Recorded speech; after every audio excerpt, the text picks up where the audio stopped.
ఈరోజు మోడీ అధికారంలోకి వచ్చిన తర్వాత కేంద్ర బడ్జెట్లో ఉండేటువంటి ఎస్సీ ఎస్టీ సప్లాన్ని తీసిపారేశారు.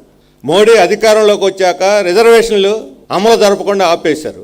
మోడీ అధికారంలోకి వచ్చిన తర్వాత మనువాద ధర్మశాస్త్రం పేరుతోటి దళితుల మీద విపరీతంగా దాడులు పెరుగుతూ ఉన్నాయి. వాళ్ళకు ఉన్నటువంటి హక్కులన్నీ తీసేశారు. అలాగే మన ఆదివాసీలు గిరిజన ప్రాంతాల్లో అటవీ సంరక్షణ చట్టం అంతకుముందు వామపక్షాలు పోరాడి సాధించి భూమి మీద హక్కు కల్పిస్తే ఈరోజు ఆ భూములన్నీ కూడా పెత్తందారులు వశం చేయడానికి సవరణ చట్టం తీసుకొచ్చింది మోడీ ప్రభుత్వం.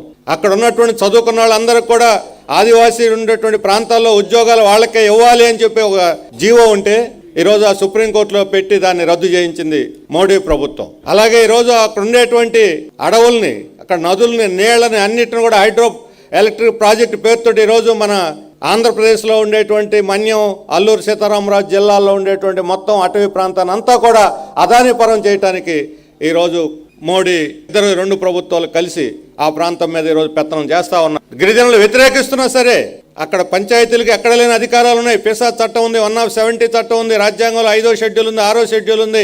వీటన్నిటిని తొంగలో తొక్కేసి ప్రజాభిప్రాయాన్ని కూడా పట్టించుకోకుండా మేము అదానికి రాసిచ్చేస్తున్నాం, అత్తగారు అల్లుడికి రాసిచ్చినట్టుగా సొమ్ము రాసిచ్చినట్టు ఈయన రాసిచ్చేస్తా ఉన్నాడు. ఆ రకంగా ఉన్నటువంటి హక్కులన్నీ కూడా కోల్పోతూ ఉంటే ఇక సామాజిక న్యాయం ఎక్కడ? ఈ సామాజిక న్యాయానికి 125 అడుగుల లోతు పూడ్చిపెట్టి దాని మీద ఈరోజు విగ్రహాలను పెడుతూ ఉన్నారు. అందుకనే అంబేద్కర్ ఆశయాల కుల నిర్మూలన, కుల వ్యవస్థకు వ్యతిరేకంగా పోరాటం, ఈ అంటరాంతరానికి వ్యతిరేకంగా పోరాటం, దళితులకి, ఆదివాసీలకి, మైనారిటీలకి, మహిళలకి ఉండేటువంటి హక్కుల కోసం ఈరోజు పోరాడుతున్నటువంటిది వామపక్షాలు, కమ్యూనిస్ట్ పార్టీలు. అందువల్ల నిజమైనటువంటి వారసులు అంబేద్కర్ కమ్యూనిస్టులే.